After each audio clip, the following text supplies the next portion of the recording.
This week, Supreme Court came out with an order nullifying the previous outcome of an insolvency resolution process in the JP Infratech case, which had voted for NBCC's bid and planned to complete 20,000 stuck homes. Now the Apex Court has set a new deadline of 45 days, asking for both the final bidders, which is NBCC and Suraksha, to put in fresh bids, and for the Committee of Creditors to again review and vote in favour of one or the other. It also ruled that 750 crore rupees deposited by JP Associates cannot be used for the construction of JP Infratech projects. This has come as a big shock to home buyers. Aditya Gudgutia joins me on behalf of JP Home Buyers, and we will also have with us some eminent lawyers joining us. Aditya, what has been your biggest disappointment out of the court ruling? So I think the biggest disappointment are three. One is that they've restarted the clock. After having gone through 3 IRP processes, we are now going to go through the 4th CIRP process. So the litigation battle does not seem to have any light at the end of the tunnel. It's already been 4 years in Supreme Court. Now you have to again go to NCLT, NCLAT, and there will be the entire clock will start again. Secondly, the Supreme Court themselves had ordered that the 750 crores be taken from JAL in a case between Chitra Sharma and JIL.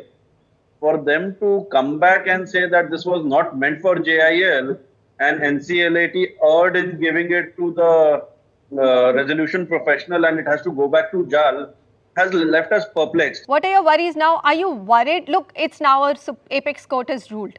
Will you be able to bring back the home buyers, as now all of them have to re-vote, right? Fresh plans have to be now presented by both Suraksha and NBCC. 45 days plus 15 days. Do you believe the process will get over and finally construction work will start? The honorable judges take 6 months to pronounce an order, and then we expect within 15 days that the resolution professionals, applicants, NBCC and Suraksha should submit their bid within 15 days. After 1,000 crores of cash has been 800 crores of cash has been taken out from the system. Where the Supreme Court started with, where they said that we don't care for the company, they can go to Bay of Bengal, we'll protect the interest of home buyers. It seems everyone else's home interest, whether it is JAL, whether it is the banks, whether it is YEDA, everyone else's interest is being protected. Only home buyers have been left in lurch. There was JP Infratech, which was actually resolved by IRP. The project was handed over or awarded to NBCC for completion. And yet, you had a Supreme Court ruling which actually has set aside the resolution plan, which was approved by 97.36 of the Committee of Creditors. Now, what happens in this case? That was the only real estate company which actually made to the headlines of insolvency because of 20,000 stuck buyers. The issue is that JP raised very complex questions of law by the sheer nature of the scale of and the complexity of that project. And what the Supreme Court has done, it has decided some very, very important questions of law, which are not relevant only for the JP case, but for the real estate sector at large and for IBC in general. And having done that, they realized that in the light of the clarity of these issues, we need to resolve some commercial issues which have remained unanswered and which the NCLT could not have or did not. And therefore, they have relegated the matter back for a 45-day short period for the COC to consider this plan afresh, keeping in mind the decisions that the Supreme Court has given. So I think at the end of the day, JP will only benefit from all this, although the delay might have frustrated some stakeholders.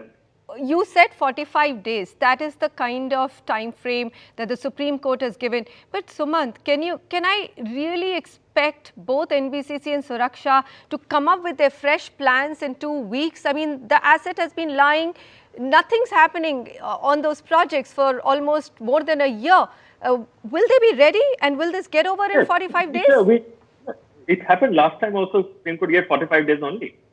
So when in the earlier round, also Supreme Court gave 45 days. So you're confident, Sumant, that both these companies will be able to prepare their fresh plans in 15 days, 2 weeks? I can't comment on that. But what I can really say is that if they do submit their plan within the time which the Supreme Court has granted, we will be able to complete the process in 45 days as we did last time.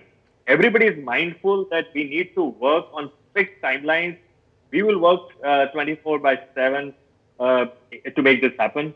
And I'm sure everybody is looking forward to that. Hardeep, what is your view? I mean, legal experts are saying that, look, maybe those commercial, niggling things which were stopping the resolution from getting on its way have now been taken off. So it's good that the complications and roadblocks are off. Would you agree? One thing I can tell you is that the order is clear. We have to, or this whole thing will have to go back to COC. Both bids will be reconsidered. Both have been given now 45 days to file their bids here. The time, according to me, is not enough. Also, according to me, the valuations may have taken a hit in last 12 months or so because of COVID, and obviously in last 6 months or so, it may not be the same. So therefore, they may have to go back to the drawing boards and find a better resolution for this insolvency. But once this new bids are, in place, and once they are accepted, you can then think that they will be far more, from a legal perspective, far more sustainable and implementable processes that we will see. Before we wrap out, I'd like to take you through the timeline of what's happened in the JP Infratech case. Well, the company went into insolvency in August 2017 after NCLT admitted an application by IDBI-led consortium. Next, Anuj Jain was appointed as IRP, that's a resolution professional, to conduct the insolvency process and manage the company's affairs. In December 2019, after almost 1.5 years, COC comprising 13 banks and around 21,000 homebuyers approved NBCC's resolution plan with 97% plus votes in favor. The proposal was also approved by lenders in the third round of bidding and JP buyers. This happened on March 3rd, 2020, when state-owned NBCC then received an approval from the NCLT to acquire JP Infratech through the process and complete more than 21,000 pending flats over the next 3.5 years. The tribunal also had ordered 750 crore rupees to be deposited by JP Infratech parents firm with the Supreme Court registry in the resolution plan. But what has happened?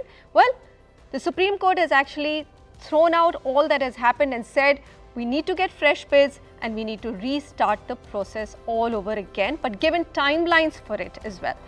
Fingers crossed that after this ruling of the Supreme Court, there will be no further litigations and everything will get completed and work will restart. With the fingers crossed, I'm going to thank all of you and goodbye.